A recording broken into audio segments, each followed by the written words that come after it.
So hello guys, कैसे हो आप सभी। मैं हूं आपका दोस्त प्रदीप एंड स्वागत करता हूं गिरी ट्यूटोरियल के इस प्लेटफॉर्म पे।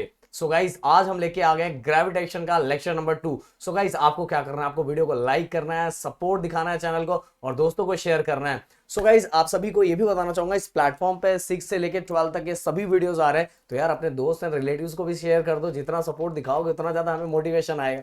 सो गाइस, चलो स्टार्ट करते हैं। अर्थ ग्रेविटेशन एक्सेलरेशन। ओके, अगर कोई बॉडी अर्थ पे है जो एक्सेलरेट हो रही है because of gravitational force, okay, any object on the earth it accelerate because of earth. अगर कोई भी ऑब्जेक्ट जो अर्थ के ऊपर है वो एक्सेलरेट क्यों हो रही है, बिकॉज ऑफ अर्थ, अर्थ के कारण एक्सेलरेट हो रही है, तो इसको हम क्या बोलेंगे, एक्सेलरेशन ड्यू टू ग्रेविटी। जैसे एग्जांपल, मेरे पास अभी क्या दिख रहा है, ये पानी का बॉटल ले लेता हूं। ये पानी का बॉटल दिख रहा है, इसको मैंने अभी पकड़ के रखा है। जैसे ही मैं जोड़ूंगा ये एक्सेलरेट हो गया ना। क्यों एक्सेलरेट हुआ, because of gravitational force. Gravitational force के कारण क्या हुआ, एक्सेलरेट हुआ, इसीलिए इसको हम क्या बोलेंगे, एक्सेलरेशन ड्यू टू ग्रेविटी। ये एक्सेलरेशन क्यों हुआ, बिकॉज ऑफ ग्रेविटी, इसीलिए इसको क्या बोला जाता है, एक्सेलरेशन ड्यू टू ग्रेविटी। देखो गाइस, यहाँ क्लियरली लिखा हुआ है, अगर आप ध्यान दोगे तो हम इसको थोड़ा ऐसा चेंज कर देते हैं, यहाँ कलर चेंज कर देते हैं, ये ले लेते हैं रेड। ओके, सो गाइस यहां से ध्यान दो, the gravitational force due to the earth on a body result in its acceleration। जो ग्रेविटेशनल फोर्स है इसके कारण अर्थ पे रहने वाला जो ऑब्जेक्ट होता है उसके अंदर एक्सेलरेशन आता है, और उसी एक्सेलरेशन को हम क्या बोलते हैं, acceleration due to gravity. So guys, मेरे ख्याल से एकदम क्लियर हो गया। चलो गाइस, अभी इससे रिलेटेड एक छोटा सा डेरिवेशन है, मैं एक्सेलरेशन ड्यू टू ग्रेविटी का कैसे फाइंड करते हैं, तो ये आप सभी को पता ही है। F इक्वल टू, ये हमारा F क्या होता है, ये होता है हमारा ग्रेविटेशनल फोर्स। क्या होता है, ग्रेविटेशनल फोर्स। और ग्रेविटेशनल फोर्स का फॉर्मूला क्या होता है, G equal to capital M small m upon are square. Okay, gravitational force हमने फाइंड कर लिया, ये वाला। देन इसके बाद सेकेंड गाइज, ये वाला देखो, m इंटू ए होता है, मास इंटू एक्सेलरेशन होता है, बट हम यहाँ किसकी बात कर रहे हैं, कौन सा एक्सेलरेशन है, एक्सेलरेशन ड्यू टू ग्रेविटी, इसलिए यहाँ ए की जगह हम क्या लगा देंगे, जी लगा देंगे। तो ये हो गया सेकेंड। फ्रॉम 1 एंड 2, 1 एंड 2 को दोनों को कंपैरिजन करेंगे, ये भी एफ है, ये भी एफ है। अगर ये दोनों सेम है तो ये दोनों वैल्यू भी सेम हो जाएगी, तो हम ऐसा लिख सकते हैं, जी एम,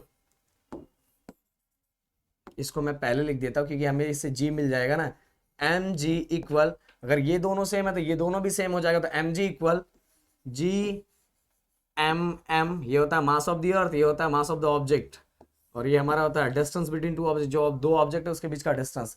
सो गाइस, दोनों साइड से एम एम क्या हो गया, कैंसिल हो गया, and G equal to G M upon are square. और यही क्या है, this expression we called as acceleration due to gravity, और इसी को बोलते हैं एक्सेलरेशन ड्यू टू ग्रेविटी।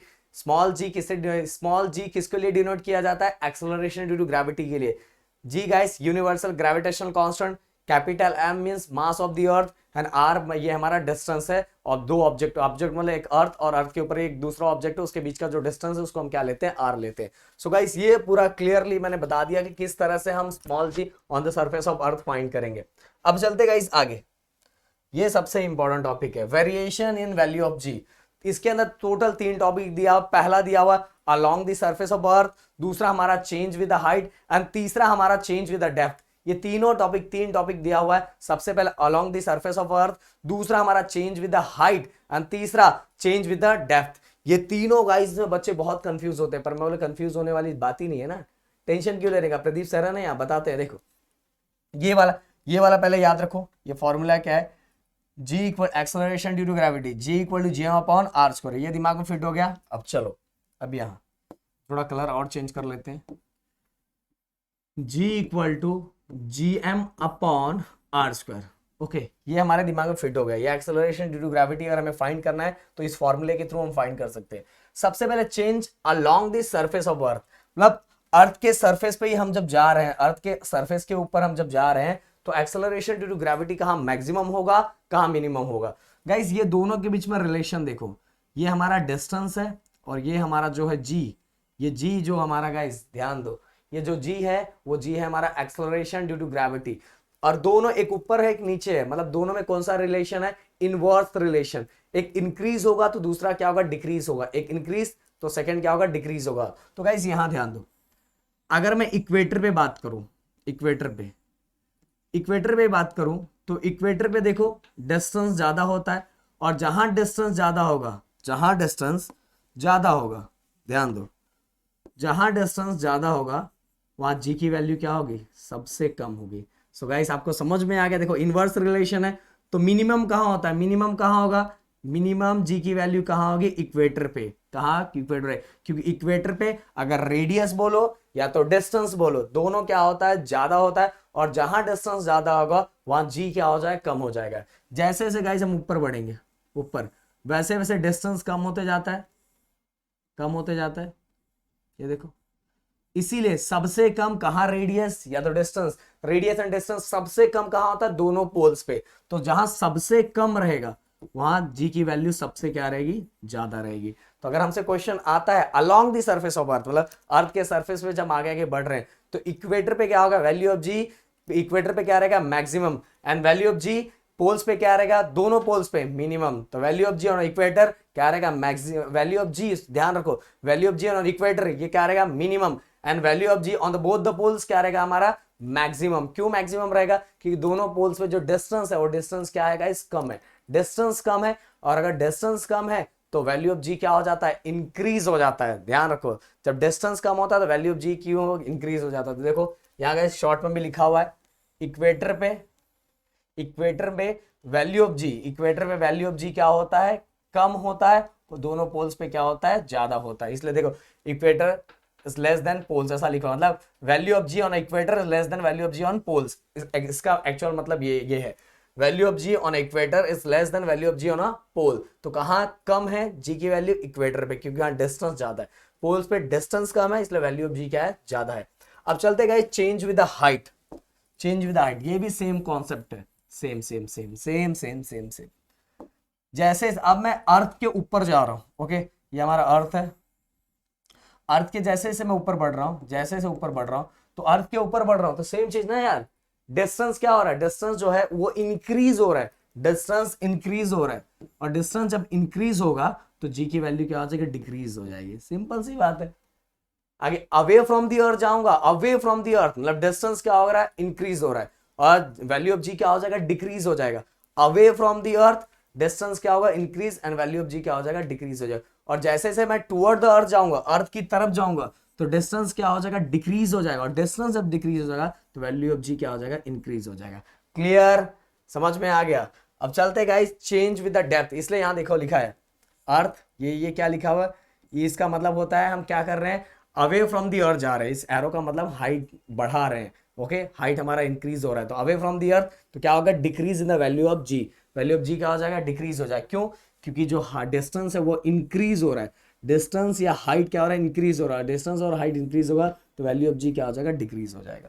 अब चलते हैं चेंज विद द डेप्थ, इसमें बहुत ज्यादा बच्चों को प्रॉब्लम है, बहुत ज्यादा डाउट है, टेंशन क्यों लेने का प्रदीप सर, है ना, ऐसा समझ के चलो, ये हमारा अर्थ है, ओके, जैसे जैसे गाइज हम डेप्थ में जाते हैं, ओके, समझ लो हम यहाँ पहुंच गए, यहाँ पहुंच गए। सो गाइज अब ऐसा कंसिडर किया जाता है कि अर्थ, अब मेरे लिए अर्थ का मास इतना बड़ा है, ओके, मतलब कहने का मतलब, पहले चलो ऐसा ऐसा थोड़ा ऐसा बना देते हैं,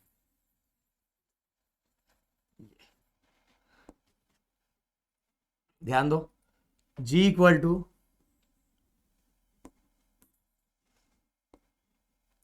ओके, ये मान लो ये हमारा अर्थ है, अर्थ का जो रेडियस है, अर्थ का जो रेडियस है वो रेडियस मान लो जस्ट एग्जांपल इतना बड़ा है। जैसे मैं यहां पहुंचा, यहां पहुंचा, अब मेरे लिए अर्थ का मास इतना हो जाएगा और रेडियस भी कम हो जाएगा, मास भी कम हो गया। अगर मैं इस पॉइंट पे पहुंच गया तो अब अर्थ मेरे लिए इतना बड़ा है और मेरे लिए रेडियस इतना बड़ा है। अब मान लो मैं इस पॉइंट पे पहुंच गया, तो इस पॉइंट पे अब अर्थ का मास इतना है, रेडियस भी इतना है। तो कहने का मतलब जैसे ही मैं डेप्थ में जाता हूं तो combine effect of mass of the earth and radius दोनों क्या होता है, डिक्रीज होता है, दोनों कम होता है। मास भी कम हो रहा है, आर भी कम हो रहा है, मतलब रेडियस भी कम हो रहा है, रेडियस ऑफ द अर्थ भी कम हो रहा है, एनएम भी कम हो रहा है। अगर गाइस दोनों वैल्यू कम होती है, इतना तो आपको पता है, ऊपर की वैल्यू भी कम हो रही, नीचे की वैल्यू कम हो रही, तो resultant value of G will also decreases, G की वैल्यू भी क्या हो जाएगी, डिक्रीज हो जाएगी, क्योंकि combine effect of m and r दोनों क्या हो रहा है, कम हो रहा है, डिक्रीज हो रहा है। जब हम कहां जा रहे हैं, डेप्थ के अंदर जा रहे हैं, तो मास ऑफ द अर्थ भी कम हो रहा है एंड रेडियस ऑफ द अर्थ भी कम हो रहा है, एम भी कम हो रहा है एंड आर भी कम हो रहा है। और जब ये दोनों कम होगा, ये दोनों जब कम होगा तो वैल्यू ऑफ जी अपने आप कम हो जाएगा। ओके, इसीलिए जब हम डेप्थ में जाते हैं, डेप्थ में जितना अंदर अंदर अंदर अंदर जाते हैं उतना वैल्यू ऑफ जी क्या होता है, डिक्रीज होता जाता है। क्यों, याद रखना, क्योंकि इस कंडीशन के अंदर मास भी डिक्रीज हो रहा है। ओके, डेप्थ के अंदर मास भी डिक्रीज हो रहा है एंड रेडियस भी डिक्रीज हो रहा है, दोनों डिक्रीज हो रहा है, तो combined effect of G will also decreases, G भी क्या हो जाएगा, डिक्रीज हो जाएगा। ओके गाइस, क्लियरली आपको समझ में आ गया कि इसलिए यहां देखो एरो ऐसा लिखा हुआ है कि हम डेप्थ में जा रहे हैं तो डिक्रीज द वैल्यू ऑफ जी। इस तरह से आप छोटा छोटा मैंने यहाँ नोटेशन बना के रखा जिसके थ्रू आप क्या कर सकते हैं, बाहर कर सकते हैं। ओके सो गाइस, मेरे ख्याल से ये टॉपिक आपको क्लियरली समझ गया होगा। एक टॉपिक मैं बताना भूल गया, इसलिए वो टॉपिक को फिर से हम पीछे चलते हैं, जिससे हम एक बार कर लेंगे ये वाला टॉपिक।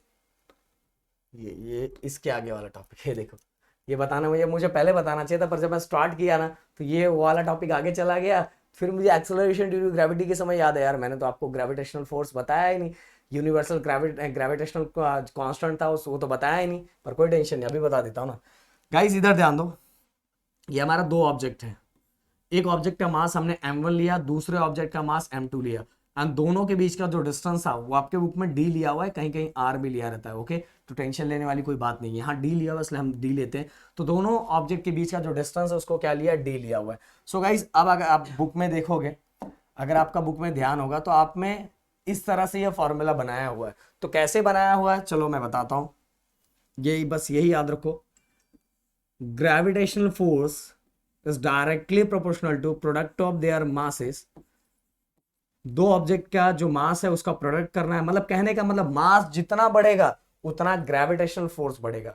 इसलिए यहाँ डायरेक्टली प्रोपोर्शनल मतलब क्या गाइस, इधर वाला भी रिलेशन बढ़ रहा है, इधर वाला भी रिलेशन बढ़ रहा है, तो gravitational force is directly proportional to product of their masses and inversely proportional to square of distance between them. Okay, दोनों के बीच के डिस्टेंस को हमें क्या करना है, स्क्वायर करना है। ये इनवर्सली प्रोपोर्शनल है, मतलब डिस्टेंस जितना ज्यादा बढ़ेगा ग्रेविटेशनल फोर्स कम हो जाएगा ना। अब डिस्टेंस बढ़ रहा है, अगर दूरियां बढ़ रही है तो दोनों के बीच का फोर्स कम होगा ना, तो इसलिए दोनों के बीच में इनवर्सली प्रोपोर्शनल है। डिस्टेंस जितना ज्यादा इंक्रीज होगा ग्रेविटेशनल फोर्स उतना ज्यादा क्या होगा, डिक्रीज होगा। इसलिए दोनों के बीच का जो रिलेशन है वो इनवर्स रिलेशन है। तो गाइस एक बार ध्यान से सुनो, स्टेटमेंट बोल रहा हूं, gravitational force is directly proportional to product of their mass. दोनों मास का क्या करना है, प्रोडक्ट फाइंड करना है, and inversely proportional to square of distance between them. दोनों के बीच के डिस्टेंस का क्या करना है, स्क्वायर करना है। सो गाइस, जैसे ही मैं प्रोपोर्शनल के साइन को हटाता हूं, जैसे हम प्रोपोर्शनल के साइन को हटाऊंगा, हटाया, तो गाइस देखो हमेशा प्रोपोर्शनल के साइन को हटाने के बाद दो चीजों के साथ रिप्लेस होता है, इक्वल और दूसरा कांस्टेंट। और यहाँ ग्रेविटी की बात करते तो उससे रिलेटेड ही कांस्टेंट लिया, इसलिए हमने ले लिया है capital G, m1 m2 d square. Okay, so ये हो गया हमारा ग्रेविटेशनल फोर्स। अगर हमें, और ये जी को यूनिवर्सल ग्रेविटेशनल कांस्टेंट बोला जाता है, क्या बोला जाता है, यूनिवर्सल ग्रेविटेशनल कांस्टेंट। अगर एग्जाम में हम ये फाइंड करने के लिए आए, वैसे तो इसकी वैल्यू कांस्टेंट ही होती है, पर फिर भी मैं बता रहा हूँ कैसे फाइंड करते हैं।